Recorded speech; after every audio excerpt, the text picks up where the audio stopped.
empezar esta sesión después de que ya nos hayamos colocado todos los micrófonos. Contamos en esta sesión con Manuel García Hernández, Antonio López Nicolás y Fernando Hernández Jiménez Casquet. Intervendrá primero Manuel García Hernández.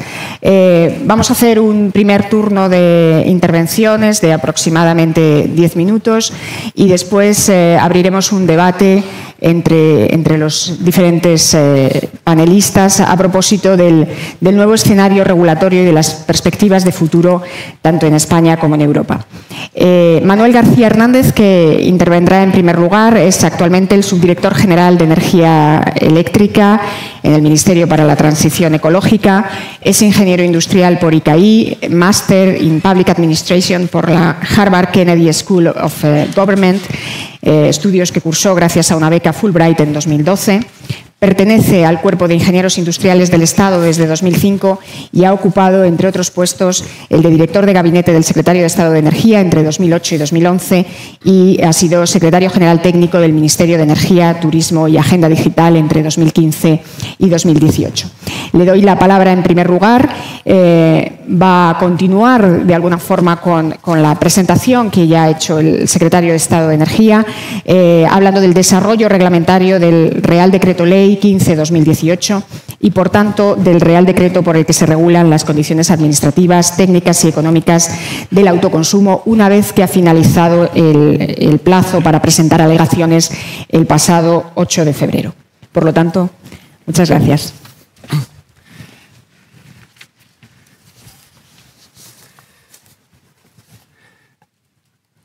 Buenos días. Muchas gracias, Francisca. Muchas gracias al IDAE por organizar este panel.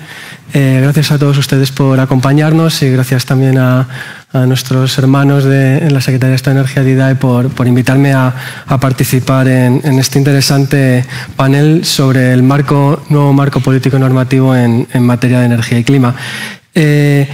Como anunciaba la dinamizadora, mi intervención se va a centrar con un poco más de detalle en el actual estado de elaboración del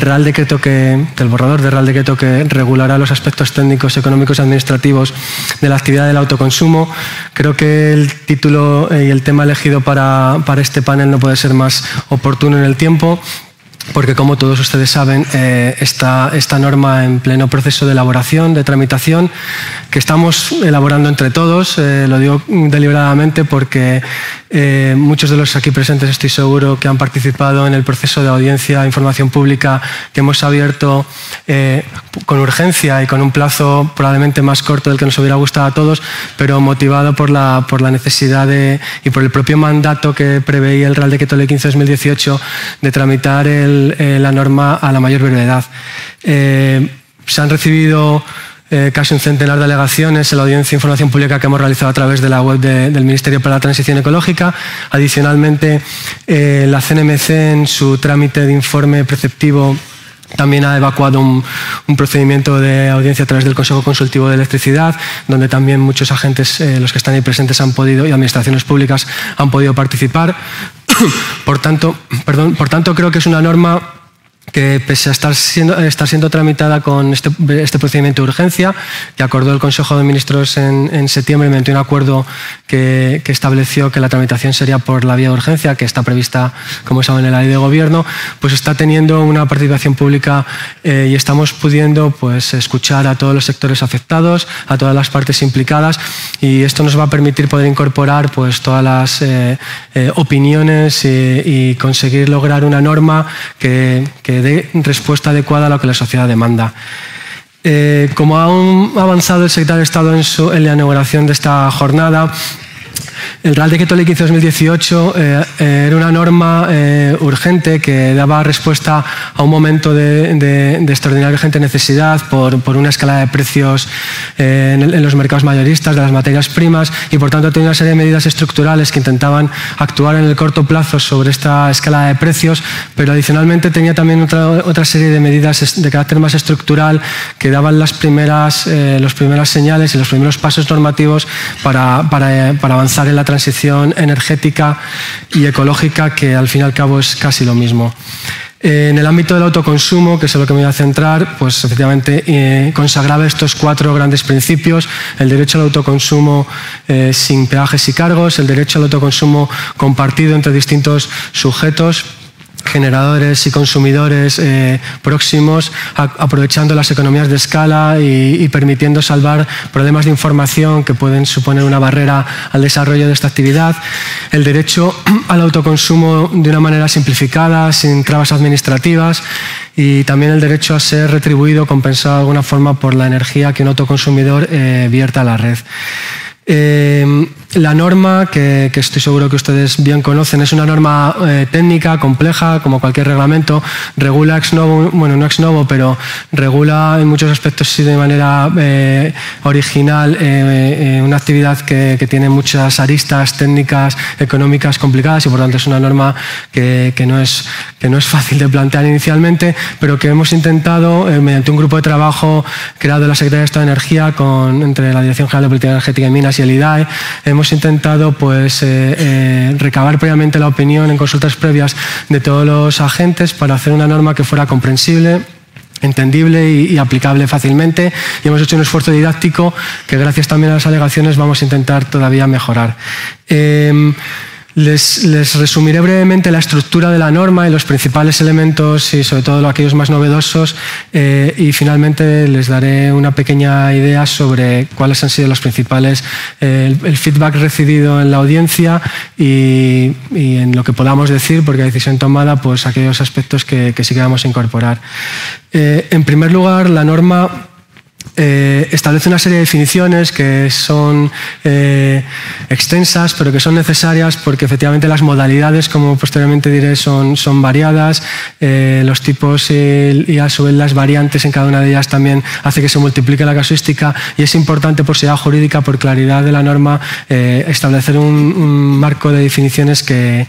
sea claro y que ayude a la aplicación. De todas las definiciones, más allá de las que son más rutinarias, es importante y relevante la de instalación de producción próxima a las de consumo asociada a las mismas, que pretende reflejar la habilitación que hay en la ley, gracias al Real Decreto Ley, para que se pueda realizar autoconsumo utilizando no solo la red interior de los consumidores asociados, sino también la red próxima de distribución. Eso, lógicamente, necesita acotarse de alguna forma, porque el autoconsumo, por definición, está asociado a la proximidad física o eléctrica, y esa definición pretende aclarar exactamente cuál es este concepto. Se han recibido muchas alegaciones en este ámbito, o bastantes alegaciones en este ámbito, sobre cómo se calculan y se aplican ciertos criterios. Las estamos teniendo en consideración y atendiendo de manera adecuada, y creemos que la norma que continuará la tramitación en los próximos días pues mejora la propuesta inicial en ese ámbito. A continuación se definen las modalidades de autoconsumo que se prevén, derogando las que había hasta ahora en el Real Decreto 900, que no lo he dicho, pero sí que lo digo ya. Se ha tomado la decisión normativa, por claridad y por seguridad jurídica, de hacer un Real Decreto de nueva planta, derogando el anterior, para evitar la dispersión normativa y facilitar la comprensión de la norma, que el Real Decreto, la regulación de la actividad, es un único instrumento jurídico que no necesite consultar varias fuentes para su completa comprensión. Y en las modalidades, pues definimos 2 grandes tipos de modalidades de autoconsumo: las que se realizan con excedentes, vertiendo energía a la red, o las que se realizan sin excedentes, mediante el establecimiento de algún dispositivo antivertido en el punto frontera que evite que haya inyección de energía a la red. Dentro de la modalidad con excedentes, a su vez se definen 2 subcategorías, también recogiendo uno de los principios establecidos en el decreto ley, que también venía derivado del consenso político que se había plasmado en el proyecto de ley sobre autoconsumo, que se había registrado y acordado en las Cortes por la mayoría de los grupos, que tiene que ver con la posibilidad de que aquellos autoconsumidores más pequeños, cuya actividad principal no es la de participar en los mercados, no quieren instalar autoconsumo para realizar una actividad económica, esa no es su prioridad, quieren simplemente pues tener un grado de dependencia energética mayor, quieren tener un autoconsumo bien dimensionado para las necesidades propias de su instalación, pero esto no debe ser óbice para que en algunos momentos tenga que consumir energía de la red y en otros momentos pueda inyectar la energía que le sobra a la red, y para que esto no implique la necesidad de constituirse como sujetos productores del sistema eléctrico, acudir al mercado, nominar esa energía, etcétera, lo que haría muy complicado y sería una barrera insalvable para los pequeños autoconsumidores. Se establece la posibilidad de una compensación simplificada de estos excedentes mediante la factura eléctrica en el periodo de facturación, de manera que es un mecanismo que llamamos de factura neta y que permite dar valor a esos excedentes que se vierten y que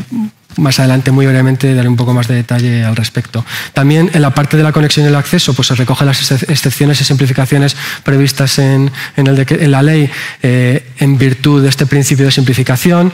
En cuanto a los requisitos de medida también se simplifican, que era una demanda histórica y recurrente del sector. Se establecen configuraciones de medida por defecto que son las más sencillas y las menos onerosas posibles, dando elementos de flexibilidad para la instalación de los puntos de medida en aquellos sitios donde sea más físicamente posible. Se regula cómo va a producirse la adquisición de la energía. En este apartado es donde se establece y se regula este mecanismo de simplificación, de compensación simplificada a que me refería antes,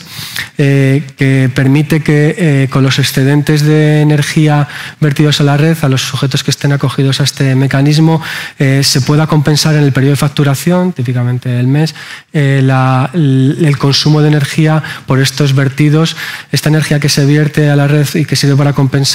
estará exenta del peaje de generación y de cualquier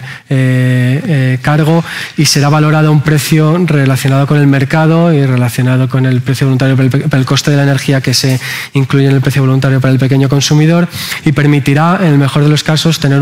una parte variable de energía en la factura de cero. También en el caso del autoconsumo colectivo se establece un mecanismo de reparto de los consumos y de los excedentes entre los distintos sujetos que participan mediante un mecanismo que será libremente pactado entre las partes, y en su defecto se aplicará una fórmula y una metodología que se establece en un anexo del Real Decreto. También se regula la vía de representación en el mercado de los autoconsumidores, los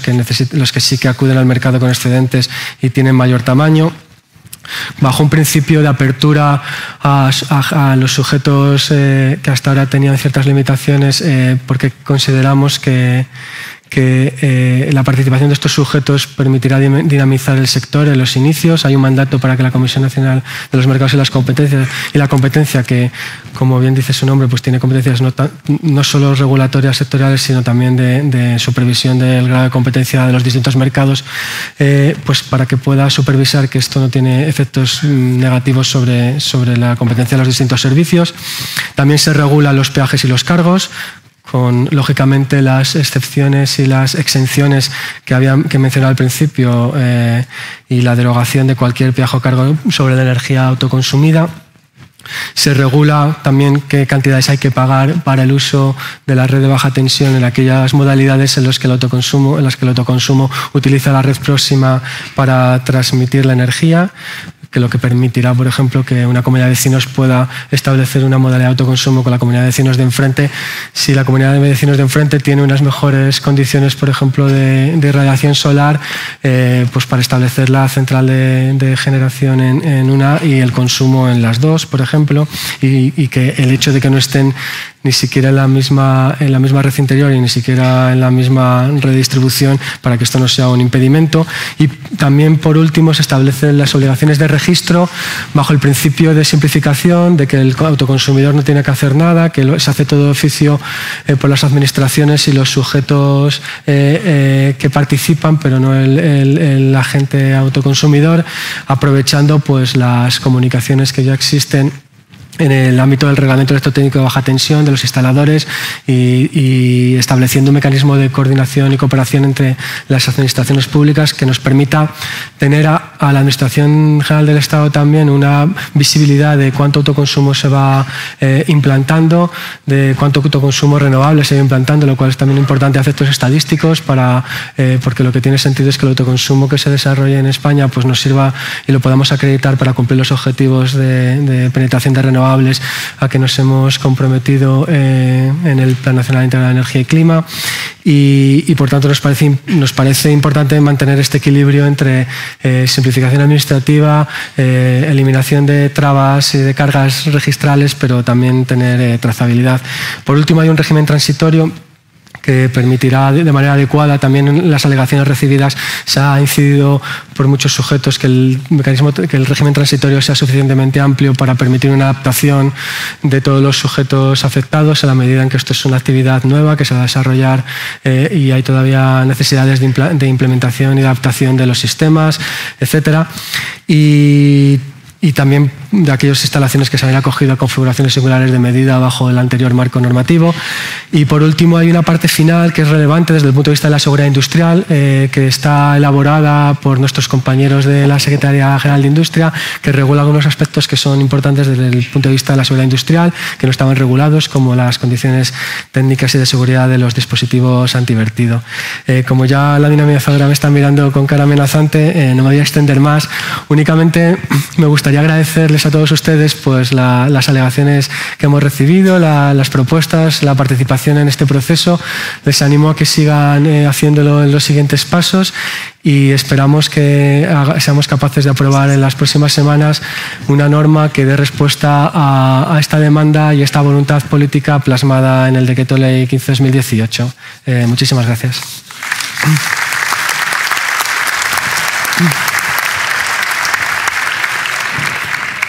Muchas gracias, Manuel. Voy a dar la palabra seguidamente a Antonio López Nicolás. Él es ingeniero industrial por ICAI, ha trabajado en Red Eléctrica, Endesa y en la Red Europea de Gestores de Redes de Transporte de Electricidad y actualmente es el jefe adjunto de la Unidad de Energías Renovables de la DGNR en la Comisión Europea. Y le voy a pedir brevedad en su exposición para que podamos tener la agenda en el día de hoy, es muy apretada, para que podamos tener después una pequeña ronda de preguntas, al menos una pregunta para cada uno de los panelistas en la que puedan discutir y contrarrestar o mostrar, digamos, quizás sus diferentes puntos de vista. Muchas gracias.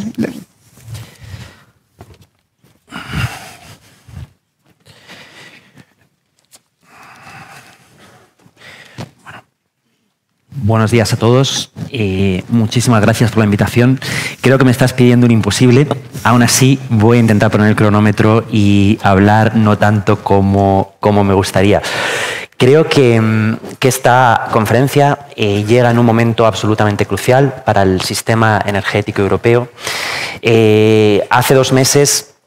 cerramos las últimas piezas del paquete de energía limpia para todos los europeos, las propuestas de diseño de mercado, con un acuerdo político complicado, trabajado entre Parlamento, Consejo y Comisión. Con esto ya tenemos la legislación en marcha que nos permitirá desarrollar la transición energética de aquí a 2030. Todo esto empezó hace más de 3 años con las 8 propuestas legislativas realizadas por la Comisión Europea en noviembre de 2016. La directiva de renovables, por la que empezaré hablando, es evidentemente uno de los elementos centrales.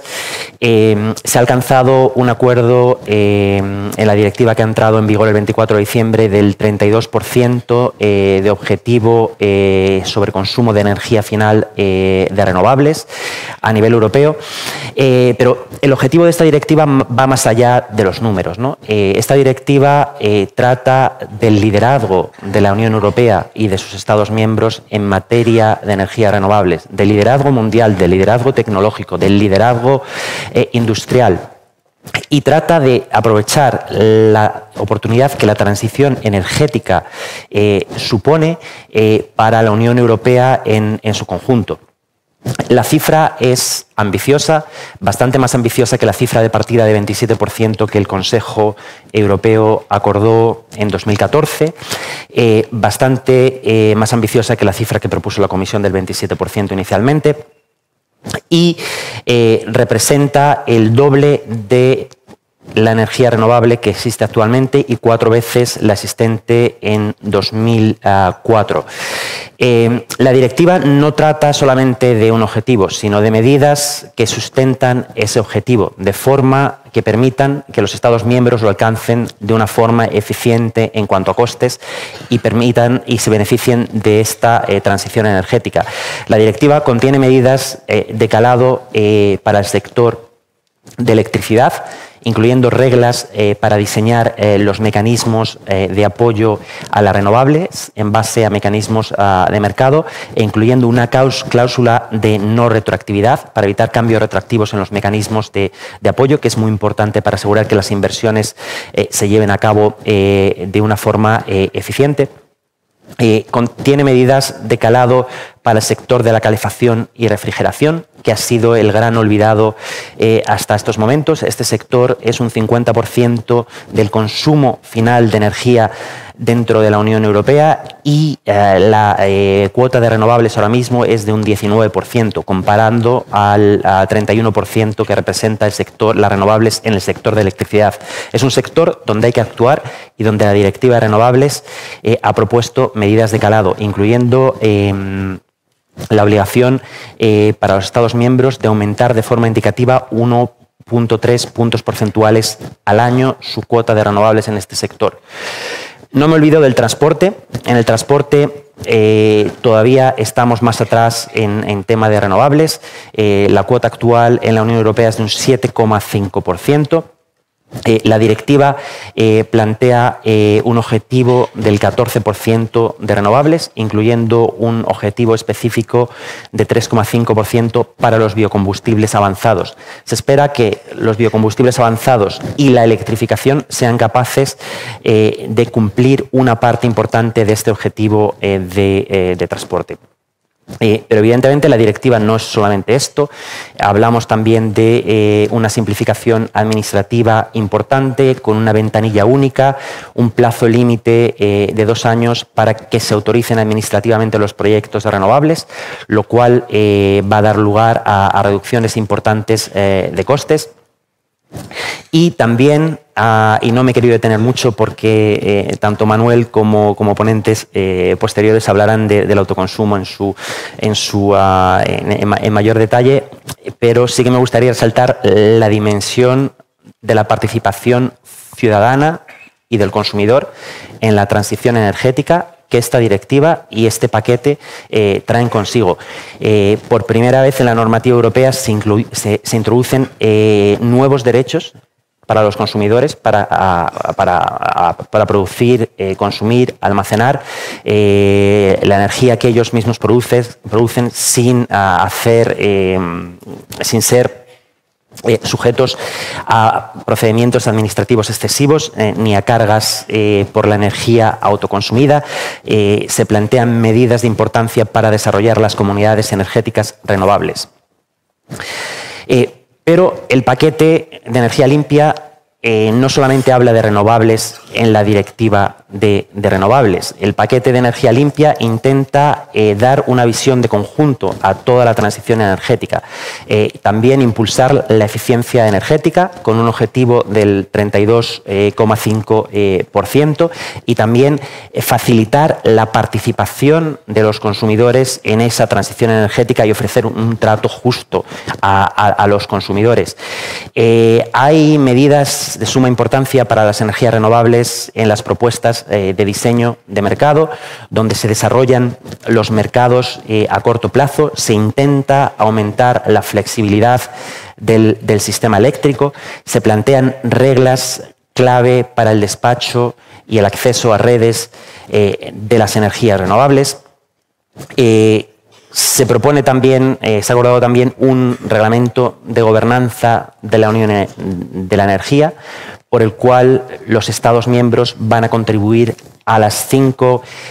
áreas de acción de la Unión de la Energía y que es el reglamento que evidentemente contiene los planes nacionales de energía y clima que los Estados miembros deben preparar como una de sus obligaciones principales. Este reglamento evidentemente contiene también la diferente casuística y las reglas que la Comisión Europea utilizaría en caso de que las diferentes contribuciones de los Estados miembros a los diferentes objetivos de eficiencia energética, de renovables y a los diferentes objetivos de la Unión de la Energía, pues en caso de que las contribuciones de los Estados miembros no fuesen lo suficientemente ambiciosas para cumplir los objetivos europeos. Pero no solo de legislación vive el hombre. Al final, la transición energética trata de muchas otras cosas que deberían complementar la legislación. Trata de iniciativas a nivel ciudadano que la Unión Europea está intentando impulsar, pero también los Estados miembros están intentando impulsar a nivel nacional, a nivel regional y a nivel local. Hay iniciativas sobre ciudades, hay iniciativas sobre islas, que son absolutamente clave para la transición energética y son territorios donde se pueden ensayar las diferentes soluciones que luego se van a poder implantar a mayor escala en los diferentes Estados miembros. En ese sentido, la Comisión está muy comprometida trabajando en un proyecto de energía limpia para las islas europeas, donde estamos trabajando con diferentes islas. Hace no mucho tuvimos la oportunidad de visitar la isla de Menorca, donde se están desarrollando y poniendo en práctica planes muy ambiciosos para la descarbonización del sistema energético de la isla. También estamos hablando de apoyo financiero. En estos momentos se está discutiendo el marco financiero plurianual, en otras palabras, el presupuesto de la Unión Europea para el periodo 2021-2027, donde existen y se han planteado propuestas muy relevantes para el desarrollo de las energías renovables y para apoyar esta transición energética y desarrollar con medios financieros la ambición regulatoria que se ha puesto en marcha en el paquete. En concreto, me gustaría destacar, por ejemplo, la propuesta del mecanismo Conectar Europa, que tradicionalmente se ha dedicado únicamente a apoyar el desarrollo de interconexiones, tanto de eléctricas, gasísticas como de transporte. En este caso, estamos negociando su extensión para apoyar proyectos renovables transfronterizos, de forma que la política europea en materia de renovables pues se europeanice. Y ya para terminar, antes de que me den el aviso que seguramente me merezco, me gustaría enmarcar todos estos esfuerzos y toda esta legislación e iniciativas de cara a 2030 dentro de un plan más a largo plazo. En noviembre, la Comisión Europea presentó su comunicación, Un planeta limpio para todos los europeos, que es su estrategia, la propuesta de estrategia de descarbonización a largo plazo, ¿no?, para alcanzar un balance cero de emisiones de gases de efecto invernadero para 2050. Con esta estrategia estamos intentando enmarcar los esfuerzos de los diferentes Estados miembros de la Unión Europea en el cumplimiento del Acuerdo de París y dar un marco de referencia a largo plazo que nos permita alcanzar esta descarbonización, ¿no? En esta estrategia, y no voy a entrar en detalle, se habla de diferentes escenarios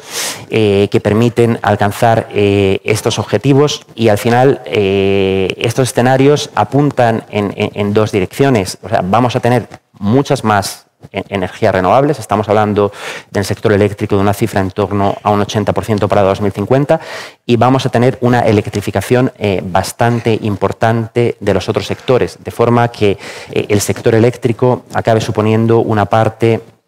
bastante mayor del consumo final de energía. Y con esto me detengo. Muchísimas gracias por su atención.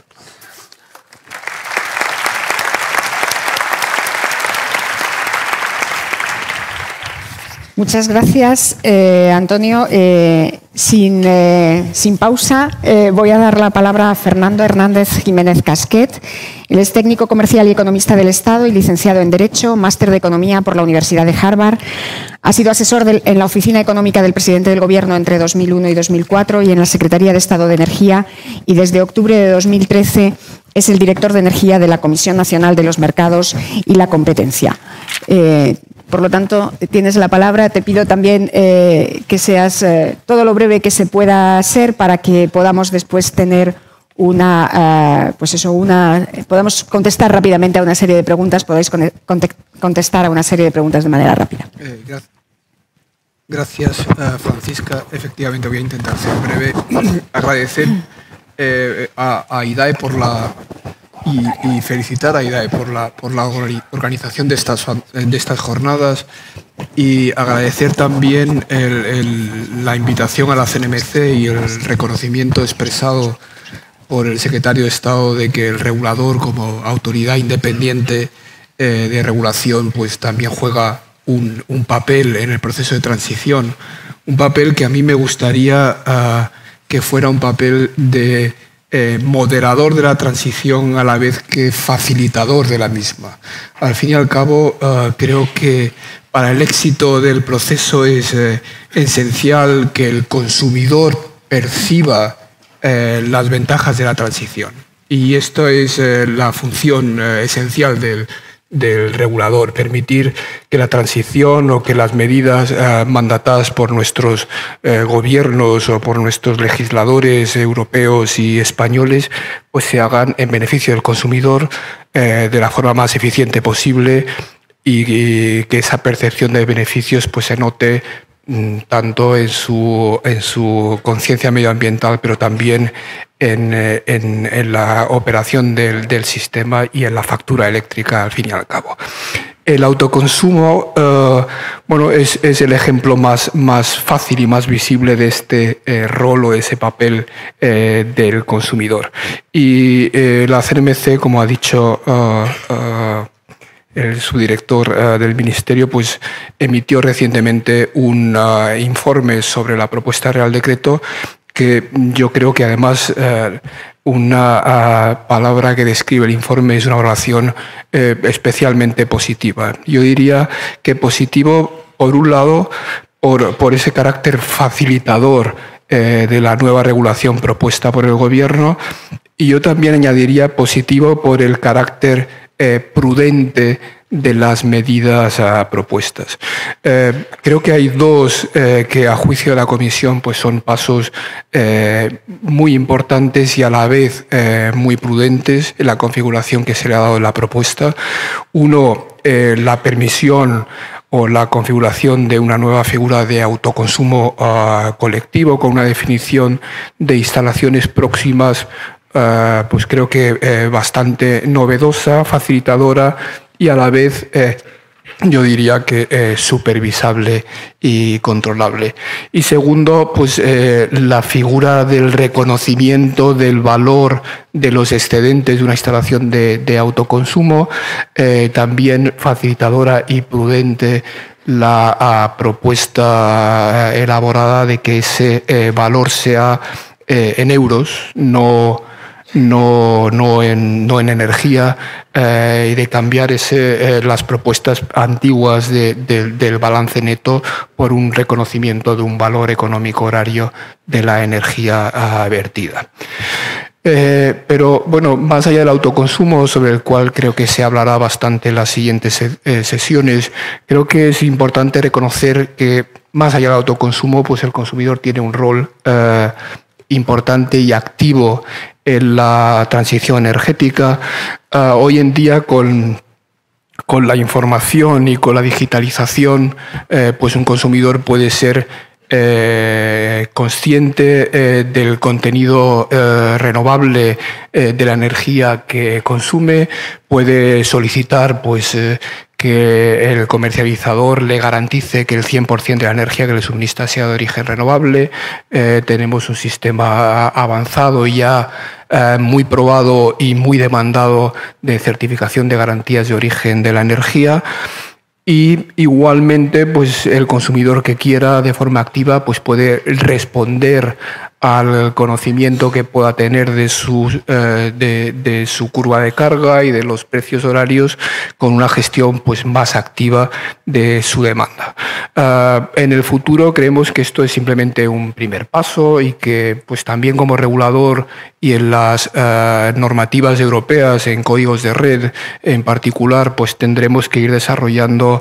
la figura y la participación de los agregadores de demanda. Tendremos que ir desarrollando metodologías para asegurarnos que la demanda pueda ser parte de los mercados de electricidad y en particular de los servicios de balance.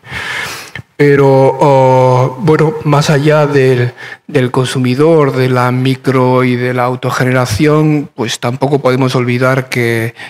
tanto hoy como de cara a futuro, pues la generación en gran escala es una realidad que está para quedarse y para ampliarse. Hoy en día, bueno, basta decir que como comisión no sé cuántas, muchas decenas de solicitudes de autorización de nuevas instalaciones de gran generación renovable hemos recibido, todas ellas por varios pocos miles de megavatios de potencia instalada, todas ellas dispuestas con la actual señal de precios a producir y a ir a mercado y a rentabilizar su inversión en el mercado. Creo que es una buena noticia y es una noticia que además, bueno, pues corresponde con los principios tanto de la buena regulación como de la normativa europea de que el mercado tiene que funcionar para las renovables y que las renovables dependen mayormente su éxito de la exposición a riesgo de mercado, siempre con la salvedad que ya irá decidiendo la normativa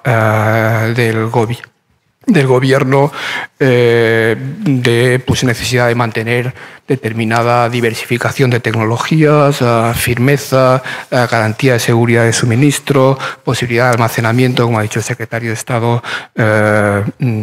valoración del calor útil de los procesos productivos, etcétera.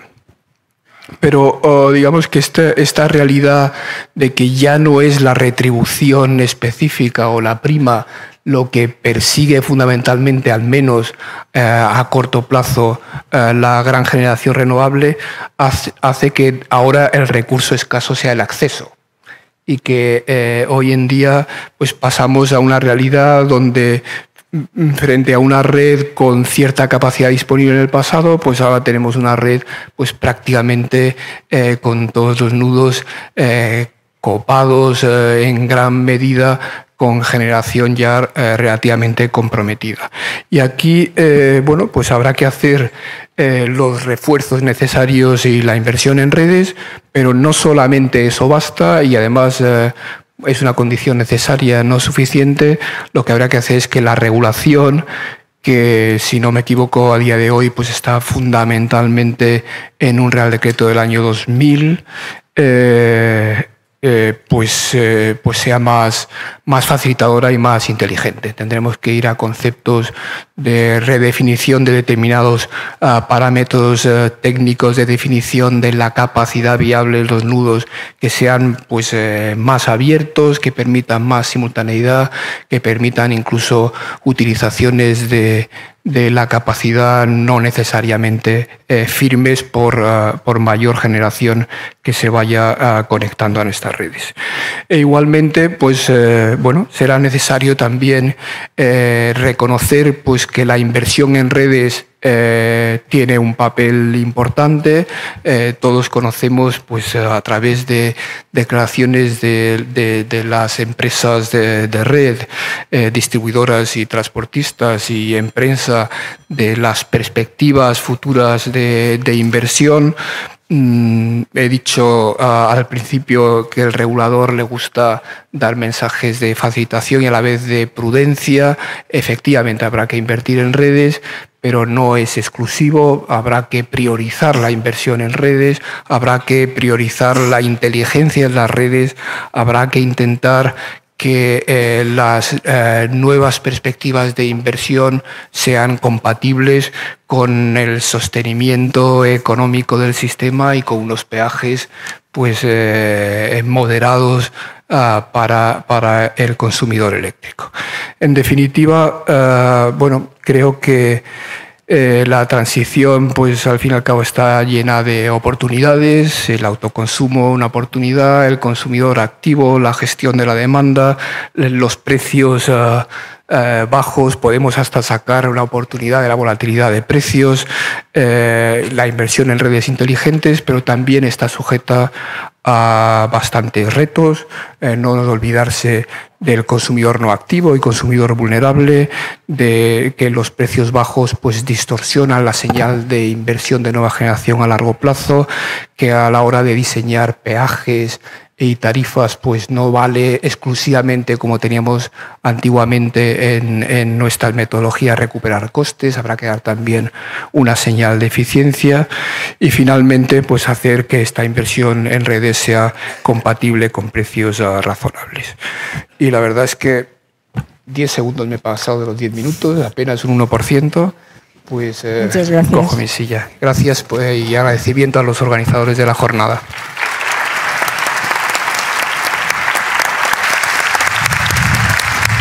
Muchas gracias, Fernando. Pues si os parece, voy a formular un par de preguntas para que las respondan en quizás no más de 2 minutos cada uno, es decir, les doy un turno de 2 minutos a cada uno de los panelistas como máximo para responder quizás a la pregunta que quieran de las que voy a formular. Me gustaría especialmente quizás para Manuel preguntarle qué papel puede jugar el autoconsumo, en especial el autoconsumo compartido en la lucha contra la pobreza energética, ¿no? ¿Qué medidas deben adoptarse para reducir la brecha entre los consumidores capaces de asumir un papel activo en la gestión de la demanda, de la mano de la digitalización, lo comentaba Fernando, y aquellos más vulnerables? Para Antonio me gustaría, aunque quizás sea un poco osado por mi parte, que hiciera quizás una primera valoración, si puede hacerla, del borrador del Plan Nacional Integrado de Energía y Clima que se aprobó el pasado viernes, a pesar de que efectivamente hace tan solo unos días que se ha aprobado, y quizás que nos diera, ya que le voy a dar solo 2 minutos para contestar, un par de adjetivos que a su juicio podrían calificarlo. Entiendo que el principal reto, quizás para Fernando podría ser esta pregunta, el principal reto de la transición energética sea garantizar la estabilidad regulatoria suficiente. Bueno, sobre estos puntos tengo alguna pregunta más, pero ya hemos consumido más tiempo del que nos habían adjudicado. Pero en torno a estas preguntas sí que me gustaría una reflexión rápida de cada uno de los panelistas. Manuel. Muy bien. Te voy a intentar responder a las dos de una manera conjunta porque creo que tienen algunos elementos en común. Tal como lo veo yo, creo que la decisión del autoconsumo es una decisión que sin intervención pública, dejándola simplemente al ámbito privado, tiene dificultades precisamente los consumidores más pequeños, menos informados, con menos capacidad económica y especialmente los vulnerables. Es la típica decisión pensada más bien para, bueno, que sale de manera natural en el ámbito más empresarial. Tiene elementos comunes con otro tipo de decisiones en el ámbito energético como las de eficiencia energética. Meterse en el autoconsumo implica actualizar flujos de caja futuros, aplicarles tasas de descuento, asumir costes iniciales de inversión elevados, ciertos niveles de incertidumbre. Son unas decisiones que no entran naturalmente en la persona física y sí más en la persona jurídica que tiene esta cultura financiera, esta capacidad financiera y por tanto si el sector público no actúa mediante la regulación, mediante instrumentos facilitadores, probablemente es un ámbito de actuación en el que los consumidores tendrán una participación marginal o testimonial, porque hay pocos consumidores que tengan esa capacidad, esa información, ese grado de sofisticación, esa capacidad financiera para cometer este tipo de inversiones, ¿no? de invertir hoy mucho dinero a cambio de descuentos futuros y de ganancias futuras. Por tanto, creo que eso no tiene que ser una excusa para no actuar y una razón para que el autoconsumo no tenga un despliegue también en los consumidores más pequeños y los vulnerables, y ahí es donde yo creo que juega un papel muy importante los agentes terceros intermediarios, las empresas de servicios energéticos, los agregadores de la demanda, los facilitadores de estas comunidades que tomen estas decisiones y asuman parte de estos riesgos en nombre de estos consumidores más pequeños y más vulnerables. Yo creo que tal como hemos configurado la norma, separando claramente la propiedad de la titularidad frente al sistema eléctrico de las instalaciones de autoconsumo, se permite que entren estos nuevos agentes y que actúen en nombre y en representación de los consumidores más pequeños. Y también, ya para terminar, respecto a la parte más vulnerable, permitiendo el autoconsumo compartido con distintas modalidades de contratación, incluido el precio voluntario para el pequeño consumidor, a través de comercializadoras de referencia, incluso para gente que está acogida al bono social, se permite y se deja la puerta abierta también para que el autoconsumo sea un elemento de accesibilidad a una energía más barata por parte de los consumidores más vulnerables. Por tanto, creo que es muy relevante la pregunta y creo que ha estado y forma parte esencial del diseño de la norma que hemos elaborado. Bien, muchas gracias. Antonio. Sí, bueno, muchas gracias por las preguntas. Sobre los planes, son buenas noticias. Tenemos los 28 borradores de planes de los Estados miembros encima de la mesa. Estamos empezando el análisis de los diferentes planes. No estamos evidentemente mirando únicamente a los planes de forma individual, sino que tenemos que mirarlos en su conjunto de cara a asegurar que dichos planes permiten la consecución de los objetivos definidos a nivel europeo. No estamos mirando solamente los números, estamos mirando también las medidas de los diferentes planes que sustentan los números y que van a permitir que los diferentes Estados miembros alcancen lo que proponen. Es, por tanto, muy pronto para emitir valoraciones y para definir los planes con adjetivos. Nos gustaría, pero debemos ser prudentes en estos momentos. Emitiremos nuestras recomendaciones en el mes de junio de este año,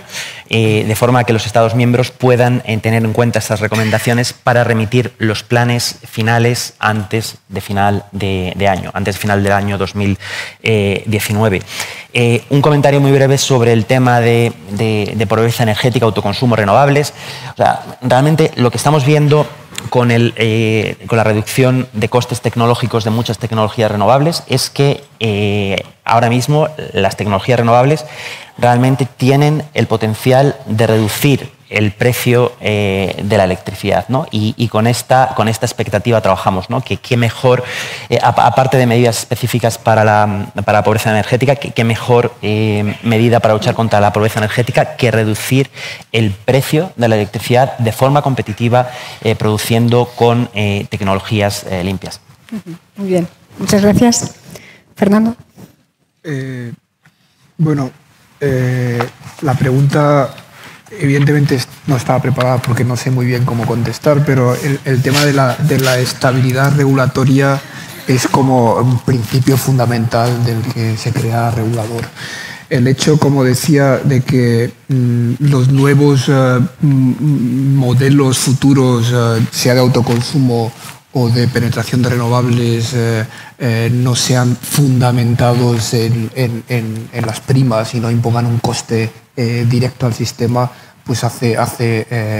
más fácil pues garantizar un marco regulatorio estable. Y como decía en mi valoración, o la valoración que ha hecho la CNMC de la propuesta de Real Decreto, pues el carácter positivo viene fundamentalmente de eso, que es sosegado, pensado y estable, y creo que es una regulación que merece esa consideración, porque merece que no esté sometida a bandazos políticos, de impuestos a subvenciones, sino realmente pues a marcos estables y pausados. Y luego el regulador pues tiene menos información que la gente y va también aprendiendo de la práctica, y con la práctica y con la regulación de detalle pues iremos adaptando y facilitando pues en muchas cuestiones que todavía están pendientes, reglas de acceso,